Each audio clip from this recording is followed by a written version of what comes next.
Gabby 123456. Can you imagine if Gabby sees this? This year I spent my holidays in Tanzania. When staying on Zanzibar, I met some guy and fell in love with him. I want to be with him, but don't know how. I was searching for a job, but no luck. Then I was thinking about renting some house and then renting rooms to tourists. But if I don't have working permission, I can't work. I think I can solve this if we get married. What?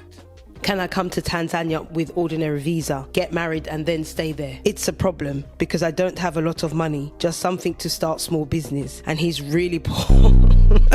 He asked about some bungalows, but that's like pay 1,000 to owner, then you can manage it. But I don't think this is right way. What about taxes and so? How is medical insurance? Thanks anyone for the answer. Welcome back to my channel. My name's Azania. You're going to find me talking about life and business in Zanzibar. Big up to my old school family and welcome on board my new family. Let's get into it. Let me give Gabby and all of the Gabby some advice, yeah? Because I know Gabby got advice, but Gabby tends to do the things that all of the rest of the women do, yeah? They feel like anyone to give them advice is simply a hater. Gabby, take up your things. Take up your things, Gabby, and go back to your home country. Enjoy the little thing that you had on Zanzibar in the little time that you spent. I don't know where this big sweeping love come from in just a matter of minutes. Take up all your things and your little money for your small business and go where you have to go. Hear me when I tell you this. He is not into you. He is into your money. He is into his perceived status walking about with you. He is into the potential to leave. He's into the potential to start a new life. And perhaps he's into sex, but he's not into you. Let me tell you something about the beach boys, the guys that you meet on the beach. This is their job. They wake up in the morning off of the concrete floor and they come on the beach, floss all about like they've got 2 shillings to rub between them, and their job is to spot you, find you and exploit you. And you see these guys, they're like predators, and you know, with a really good predator, they know their prey. They can see you, they can smell you, they know by your footstep, the way you walk, the way you might look, that you are now their new target. As soon as you step onto the island, you're like a shiny coin. They can see you are fresh. They can smell you are fresh. And they can even smell something about your wanting, about your openness to be in something. You're like their prime target, like real fresh meat. So when you first meet him, when you first come onto the beach, he'll probably offer you a drink. Then if you're into some fun, he'll probably pay for you to get into the club. He'll even know somewhere that when you've checked out of your Airbnb or your hotel, that you can stay for a discount price. But let me tell you something, you are gonna pay for all of that 10 times over. It's like he's got a float. That's what that is. That money he bought you the drink, the money he got you into the club, the discount for whatever, the money that he bought you, even the t-shirt, the souvenir. It's his float and you're going to pay 10 times over. Let me tell you what these guys are really good at. Really? Let me tell you something, yeah? Let me tell you what these guys are really good at. They're really good at learning, yeah? And it's not like to go and learn their history. It's not like to go and learn a business book, yeah? They're really good at language. They can speak just give them a minute on the beach and they can speak many different language, yeah? But they're really good at learning you. They're really good at learning woman. Good at learning woman. They already have this idea about what a foreign woman represents. Like the only reason as a foreign woman that you are coming there on the beach is to find them, is to have sex, to go to the club. That's who you are as a foreign woman. You have no depth, you have no substance, you're merely there. It's just like a fun thing. Now they've been given this idea by the beach men before them. What foreign women are, what they do in their own. They have no concept. Even the ones that have left and come back, they've still got this idea about who the foreign woman is. And it's a really immature, childish idea, but it makes sense because a lot of them haven't left. So it's just stories passed on from stories about what foreign women can give you, what you can get, the potential. They have this concept that all you want to do is walk hand in hand on the beach. You want to be told, I love you. You want to be stroked. You want them to pick a herb, show you what the herb does. You want them to cook for you. Now listen, hear me good. If that's what you want, go and do your thing. If that's exactly what you want, then go and do your thing, right? But if that's not what you want, the thing that I have to ask is, when you're getting into this relationship and falling in love, what do you talk about? What's the conversation? He doesn't understand the deeper layers of existence, what it is to show up in your true nature. And so after you've known him for a while and you realize you can't break into this, like the surface conversation is still surface, what on earth are you speaking about? Or are you the broken record that is also just stuck on the strokes and the let me cook you dinner, let me rub you off, all these practiced behaviors? Are you so desperate you've never received anything like that in your life that you can get there and receive that to where you extend your visa, extend your time, fall in love, and all that? You're so desperate, did I say that can maintain you for months? Most of what he's learned about women are from, like I said, the beach guys before him, and also the other women that he's been in relationship with. He'll understand that there'll be some women to challenge that surface layer, and he'll understand that she'll get frustrated at particular things, at him not knowing particular things. And like I said, they're good at learning. So by the time that relationship breaks, in the next relationship, he'll understand, right, when this woman goes there to the place I don't understand and seemingly gets frustrated, all I need to do is listen more and learn how to nod in the right places. His life becomes the art of molding and pretending, the art of pretending. They should write a book about it. With each woman, he just learns more about how to be fake. It's like he doesn't even get this is what they want because he's not into you. He's into him and his needs. Do you understand what I mean? He's into you as the job, as the target. It can seem charming. Him teaching you how to cook, him walking you around the village, showing you to his friends, right? And he's got your hands and he's this big, strong, black guy with big muscles.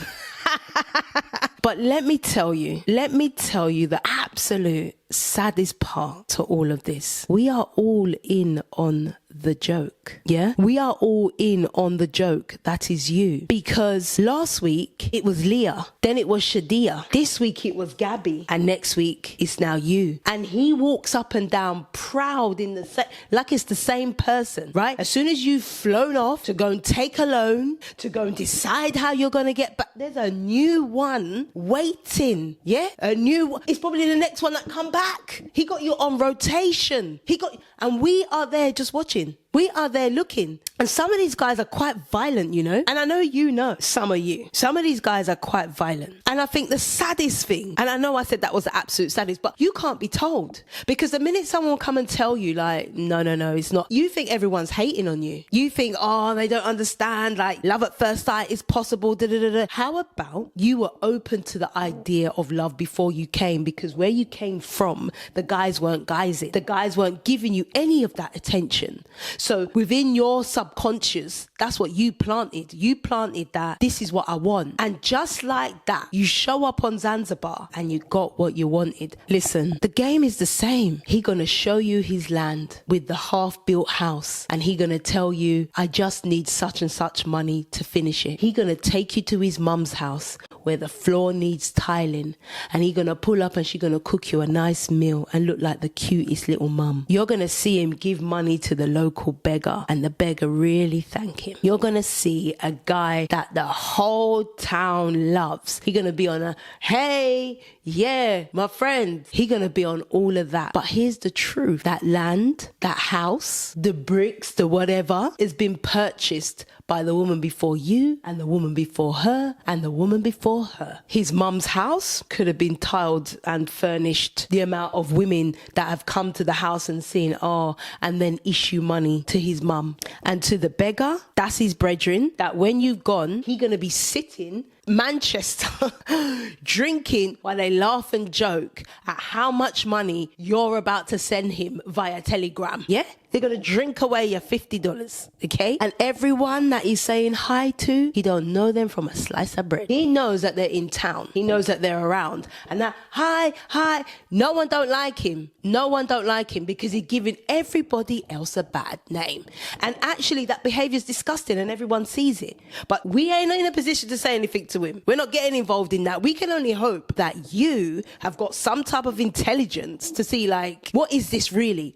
What am I in really? You know, I feel like what's really sad is that it's embedded inside the culture of Zanzibar, you know, because it doesn't even need to be a beach boy. You're seen walking with a guy. The assumption is always that this guy is getting something from you. That's the assumption. That's it. Like, you know, oh my God, let me have that one. How did you get that one? It's almost like that one is there to give you something. You understand what I'm saying? You're nothing more than what you can give. Do you understand? Getting stopped by police tells you that all the time. It's just like, what can you give me? Get money from her. You understand? Walk around with someone that is legit, and the amount of people that will say to that person, tell her to give me some money, tell her to buy my stuff, tell her to give me that. You know, that's just the baseline of what is happening there. So forget any type of relationship. If people are believing that the foreign women that come there, and I'm sure it's men, but let me just speak for the women. If people believe that the only reason the foreign women are on that island is for sex and foolishness, no chance. It's the sad and disappointing truth. As foreign women, we don't have value like that. You understand what I'm saying? You literally have to craft out something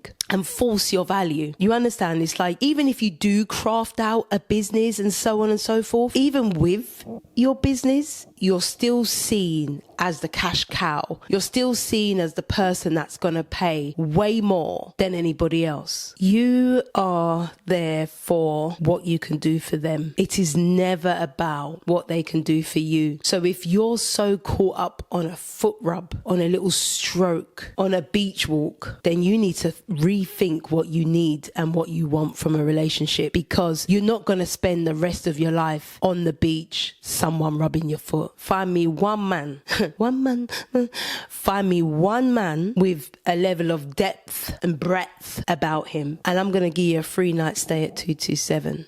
This video was brought to you by 227. Click the link below for your 25% discount. I want you to get, you are not special. You're not special, babes. You're special for now until he's got what he needs to get. And what you'll notice is if you are in any way resistant to his ways, which means he chose a wrong target, you'll soon see that that relationship will end. If you're in any way resistant to, after a while, give him money, you're going to be waiting a long time for that phone to ring. Keep your wits about you. If you've known somebody a few days or something like that and they want to pay for everything, that's a red flag.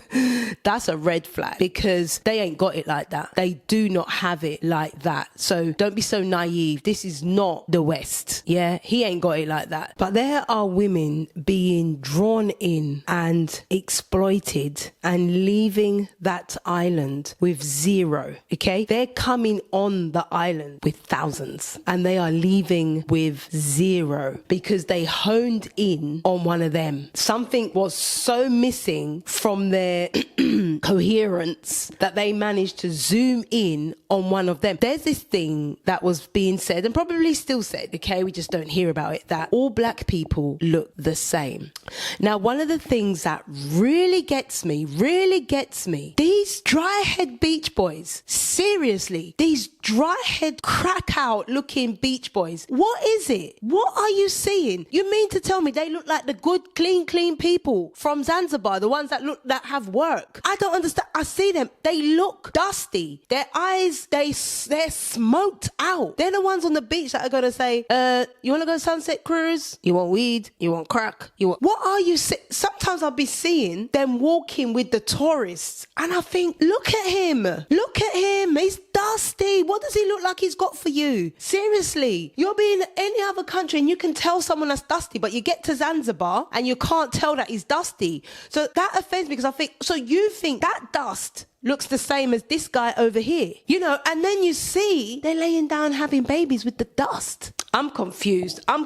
Maybe. And that's the whole idea about, as a side, when they're in training, you need to be Rasta. Rasta is not like a Rasta, like a dread or anything like that. It just means on that island that your hair is crusty, that your hair looks like it could do with a cut. Yeah, that's what Rasta just means. Your hair is overgrown, which is why they had implemented this tax that if your hair was overgrown, they was going to fine you unless you got a certificate to see where unless you had a certificate for your hair, like your hair needed to be like that. But it always manages. I just think to myself, you see that, and I just think you see the tourists, the clean tourist walking with these guys. If you're walking to get weed, it's a different thing, you know. You're walking to get weed, but you're really walking everywhere about with what are you doing with him? Why haven't you told him to move along? I don't get it. You want to pick the most dustiest guy and feel like you're going to get something from it. You know, look for the signs. The signs are really there.